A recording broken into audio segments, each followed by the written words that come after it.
બનાસકાંઠા જિલ્લા વિભાજનને લઈ વિરોધ યથાવત જોવા મળી રહ્યો છે ત્યારે ધાનેરાના ભાજપના પૂર્વ ધારાસભ્ય મફતલાલ પુરોહિતનું નિવેદન। બનાસકાંઠા જિલ્લા વિભાજનનો વિરોધ યથાવત, ધાનેરામાં ભાજપના પૂર્વ ધારાસભ્ય મફતલાલ પુરોહિતનું નિવેદન।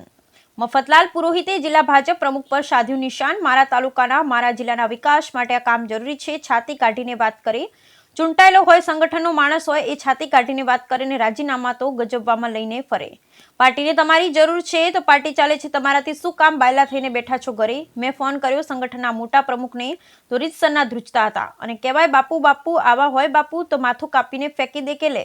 જરૂર પડી છે ભારત માતાને માથા આપી દીધા એ સમાજના તમે, અને તમે આવી રીતે ડરી ડરીને જીવો? આ બધું કહેવું પડે, નથી સારું લાગતું, મને નથી ગમતું, પણ ના છૂટકે કહેવું પડે છે। હું 1970 થી જનસંઘમાં કામ કર્યું છે।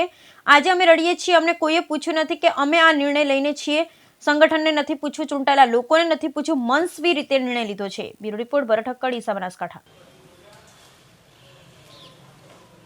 મારા તાલુકાના, મારા જિલ્લાના વિકાસ માટે આ કામ જરૂરી છે। છાતી કાઢીને વાત કરે, ચૂંટાયેલો હોય, સંગઠનનો માણસ હોય, એ છાતી કાઢીને વાત કરે અને રાજીનામા તો ગજવામાં લઈને ફરે। એ કહે કે આ રાજીનામા શું કહેવા માંગે છે? પાર્ટીને તમારી જરૂર છે, પાર્ટી ચાલે છે તમારાથી।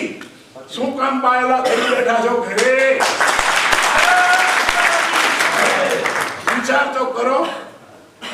મેં ફોન કર્યો સંગઠનના મોટા પ્રમુખને, ધ્રુજે ફોન, રીસર મને અનુભવ થાય। મેં કીધું તમને કઈ થાય ન જાય ભાઈ, બંધ કરી દે। અને કહેવાય બાપુ બાપુ આવા ડરપોક, બાપુ તો માથું કાપીને ફેંકી દે લે। જરૂર પડી છે ભારત માતાને તો માથા આપી દીધા એ સમાજના તમે, અને તમે આવી રીતે ડરી ડરીને જીવો। ચૂંટાયેલા સભ્યો બિચારા નપાણિયા, એ તો છસર કાપે। અમારે તો જવું પડે, તમારે જવું પડે ત્યાં નહીં। ચૂંટણી વેદા બધા પાસે જવું પડે, ભલા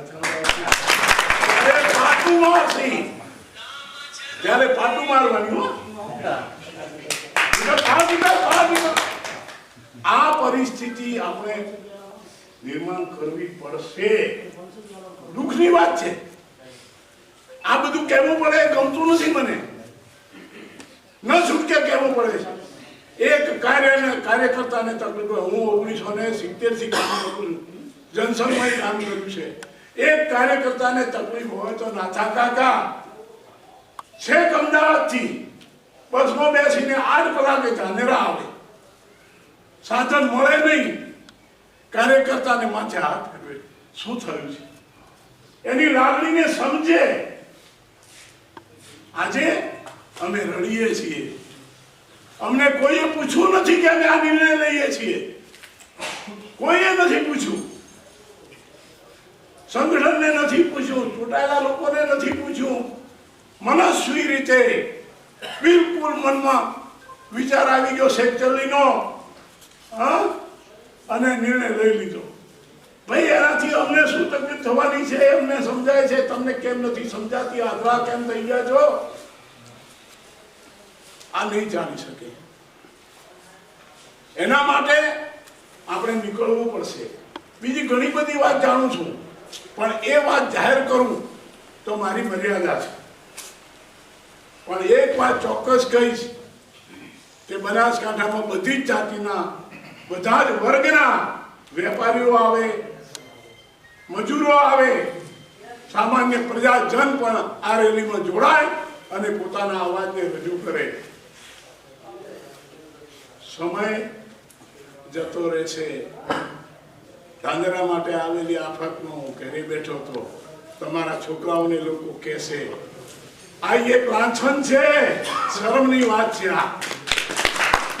એટલે મહેરબાની કરીને એમણે જે વાત કરી છે એ પ્રમાણે આપણે બધા જ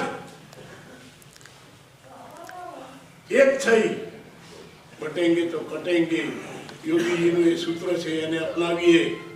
આપણને કોઈ જુદા ન પાડી શકે। મને દુઃખ એ વાતનું છે કે ચૌધરી સમાજ લગભગ આપણી સાથે છે, પણ બોલી નથી શકતો, જાહેરમાં આવી નથી શકતો.